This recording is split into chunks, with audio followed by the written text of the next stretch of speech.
Hello friends, good morning. Welcome back to my YouTube channel Soumi's family. তো সৌমিস ফ্যামিলির পক্ষ থেকে তোমাদের জানাই প্রচুর পরিমাণে ওয়েলকাম। আর তোমাদের সবাইকে গুড মর্নিং। কেমন আছো তোমরা সবাই এই ঠান্ডায়?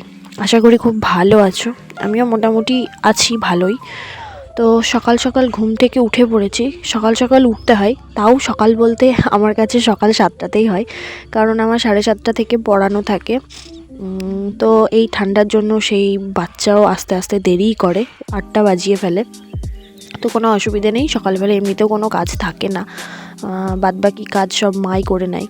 আমার কোনো কাজ থাকে না পড়ানো ছাড়া। তো আজকে ছুটি, আজকে যেহেতু 25 ডিসেম্বর, এই জন্য ছুটি। তো তোমাদের সবাইকে জানাই হ্যাপি মেরি ক্রিসমাস। তো তোমাদের সবাইকে জানাতে এটা লেটই হয়ে গেল, তার কারণ ভিডিওটা 25 ডিসেম্বরের, আর আজকে 29 তারিখ।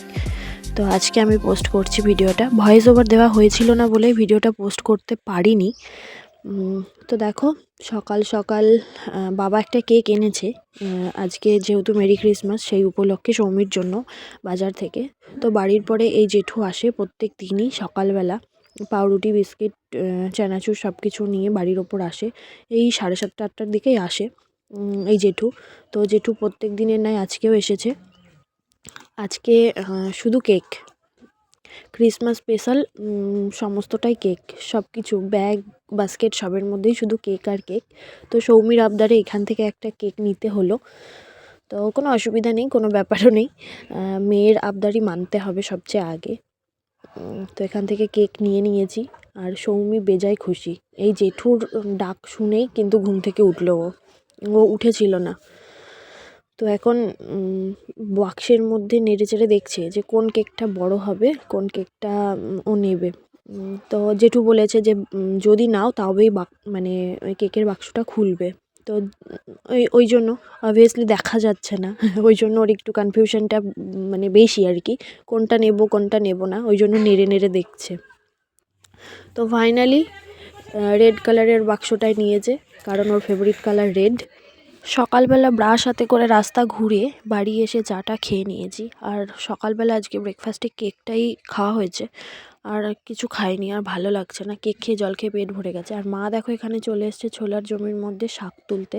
আর বাবা আমায় ডাকলো যে এখানে একটু আয় রাস্তার দিকে, মাছওয়ালা দাদা এসছে, তো মাছ নেবে এই জন্য। আর জমিতে হয়তো শাকালুর জমিতে ওষুধ টষুধ কিছু একটা দেবে, কীটনাশক, এই জন্যই বললো যে আজকে আর বাজারে যেতে পারবো না, তুই চলে আয়, এখানে দাদার কাছ থেকেই মাছটা নিয়ে যা। আর এই দাদার কাছ থেকে মাছ নেওয়া হয়, বা মাঠে কোনো কাজ টাজ থাকলে বাবা সেই দিনগুলোতে বাজারে যেতে পারে না, সেই দিনগুলোতেই দাদার কাছ থেকেই মাছ নেওয়া হয়। তো দাদা আমাদের ওই গলিটার মধ্যে যায় বাড়ির, কিন্তু আজকে আর মানে যাবে না বলছে, কারণ বটিটা এখানে সেট করেছে। এই যে দাদা বসে আছে দেখছো, এই দাদা এই মাছটা নিয়েছে।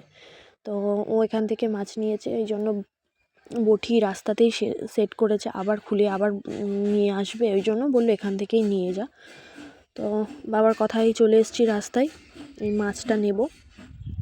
আজকে মাছই হবে, জানি না আর কি রান্না হবে। তো ফাইনালি এই যে মাছ কাটতে বসে গেছে, ওই মাছটা ওই দাদা নিয়েছে। আমি ভেবেছিলাম লেজের দিকটা নেব, কিন্তু লেজের দিকটা দাদা আগে নিয়েছে। আর এই মা শাক তুলে ওই দাদাকে কিছুটা দিয়ে দিল। তো দেখো এই যে এই জায়গাটুকুর মধ্যে মূলো, পালং, ওই পাশে পেঁয়াজ কলি সব লাগানো রয়েছে। আর এখানে মূলো গাছগুলো না খাওয়ার জন্য সব গাছে ফুল হয়ে গেছে। তো আমি দাদাকে বলছি, দাদা বলতো মূলোর ফুল দিয়ে কোনো রেসিপি হয় না? ও বলে কি, বেসন দিয়ে আর ডিম দিয়ে ভাজলেই খাওয়া যাবে। তো দেখো এখানে আমাকে সবজি কাটতে বসিয়ে দিয়েছে। আজকে মেনু বেগুন ভাজা, পেঁয়াজ কলি ভাজা আর মাছের ঝোল। মা মাছ ধুয়ে লবণ হলুদ মাখিয়ে সব রেডি করে নিয়েছে, নিয়ে ভাতও বসিয়ে দিয়েছে। আর আমাকে বলল একটু মশলা বেটে দিতে, যেহেতু অল্প মশলা, ওই মিক্সচারের মধ্যে জিরেগুলো না ঠিক ভালো স্মুথ পেস্ট হয় না জিরেগুলোর, এই জন্য আমি শিলনোড়াতেই মশলা বাটতে বসেছি। আর মা ওই দেখো কাঠের উনুনে ওখানে রান্না শুরু করেছে। বাটা কমপ্লিট, এখানে ভাতও বসিয়ে দিয়েছে, আর কাঠের উনুনেই রান্না করছে, কারণ সামনে পৌষ পার্বণ আছে, এখানে কাঠের উনুনে পিঠে মিঠে ভাজতে হবে, ওই জন্য কাঠের উনুনটাকেই আবার সচল করেছে। এখানে এর আগে একটা উনান ছিল, তো সেটা ভেঙে ফেলেছিল, তারপর নতুন করে এটা করেছে, করে পৌষ মাসে নতুন উনান জ্বালাতে নেই, এই জন্য অঘ্রাণ মাসেই আগুন টাগুন দিয়ে কি করে যাই হোক করে রেখেছে। তো শুরু করেছে, আজ দিয়ে 2 দিন হচ্ছে এই উনুনে রান্না করা। মাকে মশলাটা বেটে সবজিগুলো ধুয়ে দিয়ে কিছু জামাকাপড় ভিজিয়েছিলাম, সেগুলো কাচাকাচি করে স্নান করে নিয়েছি। আর এখন স্নান ধান করে উঠে একটু রোদ্দুরে বসবো বলে রাস্তার দিকে এলাম। আর যে জামাকাপড়গুলো কেচেছিলাম এগুলো একটু উল্টে দেওয়ার ছিল আর কি, ওই জন্যই আরও রাস্তায় আসা। আর এখন যা রোদ্দুরে টেম্পার আর কি, জামাকাপড় উল্টে পাল্টে না শুকালে আর শুকোবে না, এই জন্য। তো বাবার চাদর থেকে শুরু করে শীতবস্ত্র সবই কেচে দিয়েছিলাম। বাড়ির মধ্যে রৌদ্রের প্রচণ্ড অভাব, এই জন্য রাস্তার ধারে এখানে আমাদের নিজেদের জমির মধ্যে বাবা এখানে বাঁশ দড়ি টড়ি টাঙিয়ে দিয়েছে। আর এখানে বসবো একটু, এগুলো সব জামাকাপড়গুলো উল্টে দিয়ে একটু বসবো যাতে চুলটাও শুকিয়ে যায়। আর শীতের মধ্যে চুলটা না শুকালে ভেজে থাকলে এত ঠান্ডা লাগে না, কি বলবো আর কি, ওই ভেজা চুলটা গায়ে ঠেকে আর আরও বেশি বেশি ঠান্ডা লাগে। তো এই জন্য আমার উদ্দেশ্য চুলটা শুকিয়ে নেওয়া। ওদিকে মা রান্না করছে, ওদিকে আর কোনো ঝামেলা নেই। আর সৌমিরও স্নান হয়ে গেছে, সৌমি স্নান ধান করে নিয়ে টিভি দেখছে। এই ফাঁকে আমি একটু এখানে এলাম বসবো বলে। তো দেখো মায়ের সমস্ত রান্না কমপ্লিট, শুধু এই মাছের ঝোলটা হলে হয়ে যায় আর কি। মাছের ঝোল আর ওই পেঁয়াজকলি ভাজাটা, এটাই বাকি আছে। এটাই হচ্ছে আমাদের দুপুরের মেনু আজকে। ওই যে বললাম তোমাদের, বেগুন ভাজা, পেঁয়াজকলি ভাজা আর মাছের ঝোল, আর বেশি কিছু নয়। ফুলকপি দিয়ে আলু দিয়ে মা মাছের ঝোল করেছে। তো দুপুরবেলা খাওয়া দাওয়া করে একটু ঘুমিয়েছিলাম।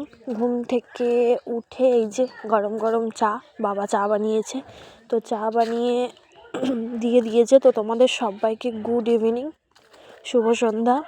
ভিডিওটা আর বেশি বড় করলাম না, এখানেই শেষ করে দিচ্ছি।